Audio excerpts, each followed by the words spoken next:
All right, I just started recording it. So, all right, if you just want to tell us where you coach, how long you coach, what sport you coach, and maybe some of the highlights about coaching.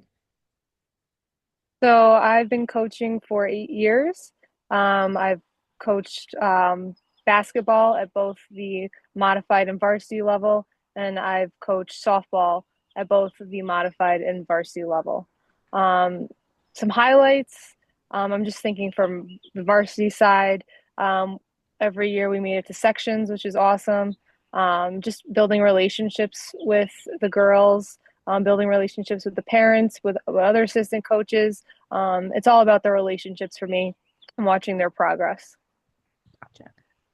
So, the first thing we can go over is sportsmanship an important part of your coaching philosophy and why?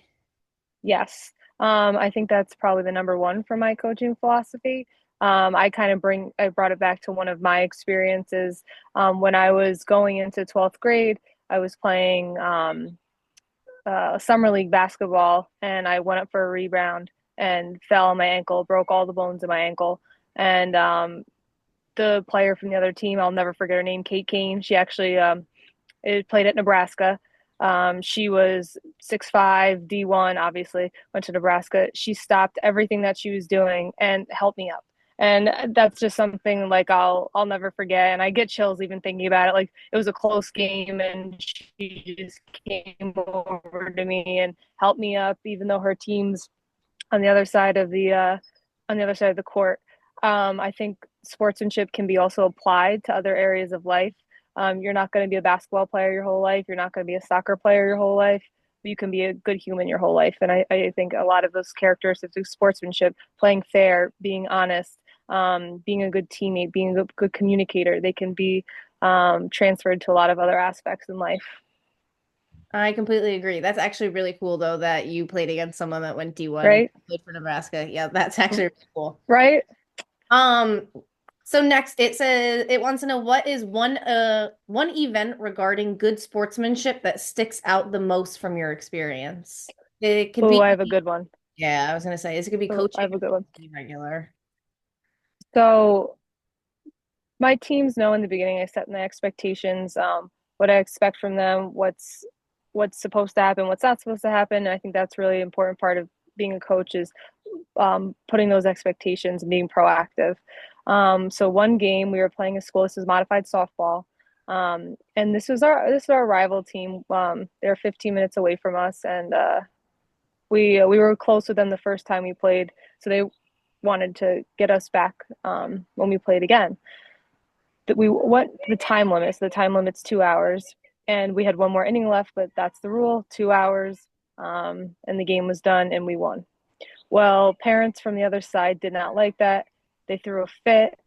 And then our parents, not saying our parents did the right thing, not saying their parents did the right thing, but they got in a fight with each other.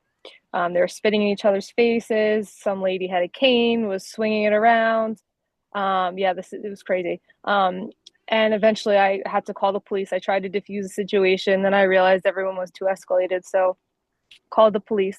But my favorite part of that whole situation is my girls did not engage. They did not say anything to the other team. They were just huddled around, like watching what was going on, not getting involved, and just they couldn't believe what was going on. So the next day after all that happened, I couldn't have a practice. I'm just like, there's no way. So we kind of had like a bonding day and we talked about the situation, debriefed.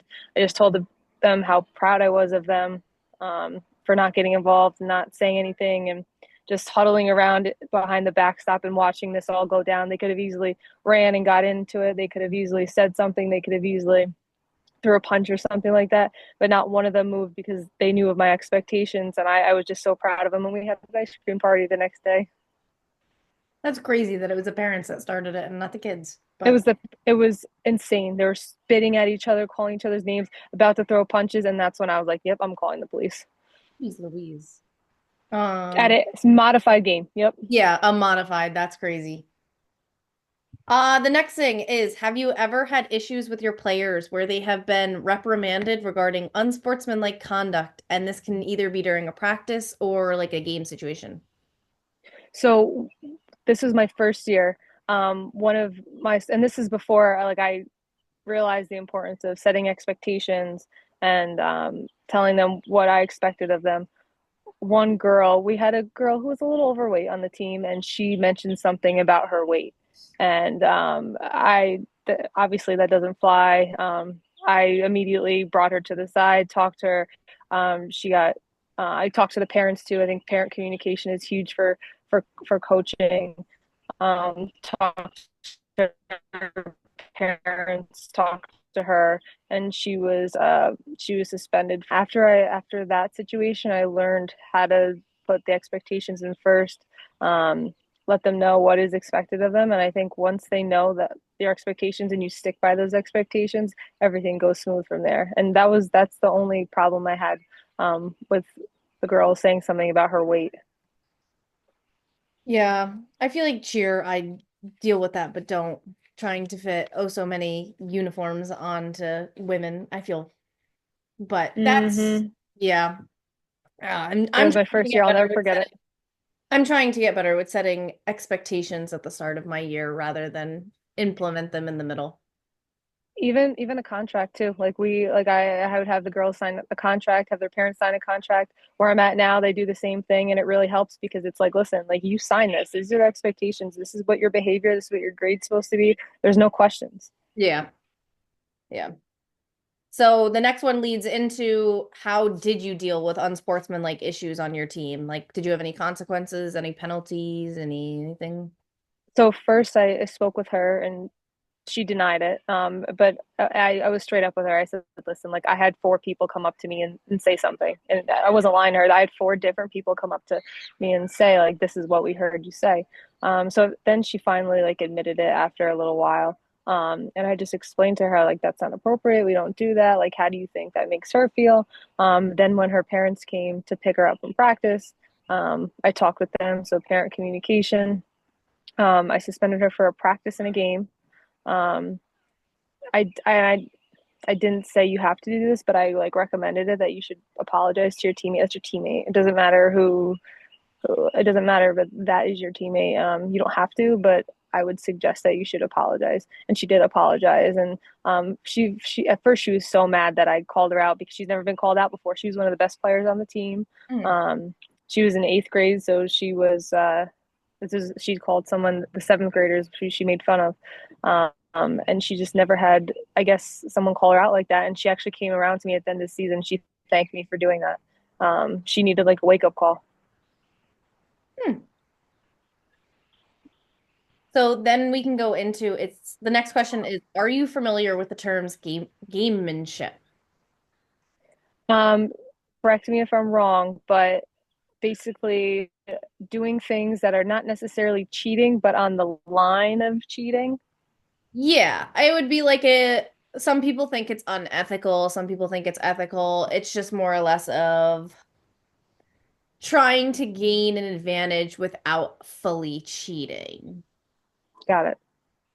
if that helps clear it up at all. And then we can go into have you ever utilized gamesmanship as part of a coaching strategy or no? I don't think I really have personally. I don't. I haven't. I feel like if I would give a percentage of coaches who probably have thought about it, I would say about half of coaches probably thought about it. Um, because you're teetering on that line of, okay, it's not against the rules, but it could be a little shady. Like one of the examples that I thought of, it didn't happen to me, but I know of another coach. Um, One of their best players wasn't available because they were on a vacation, Mm. and it was a league game, and they tried to get the AD to tell the other school that they didn't have enough players when in reality they did. They just didn't have their best player that would help them win. And since it was a league game, it was a really important game for them. So technically, like they're not really breaking any rules by trying to reschedule a game, but they're also not being honest when they're saying, Yeah. like today, I actually had to cancel a game at the last minute because we only had seven girls trying to play softball. So like that's something different.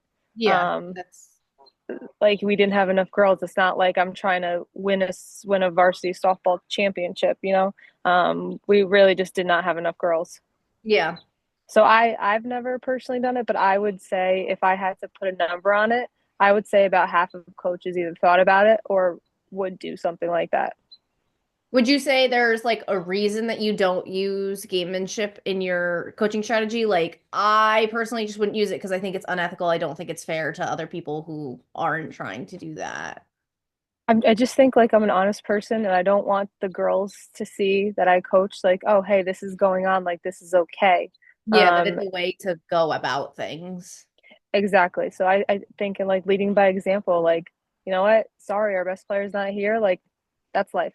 And you Yeah. have to figure out how to move on with that. And I just like I put sportsmanship, like that's like my number one thing for coaching. Like you need to have sportsmanship.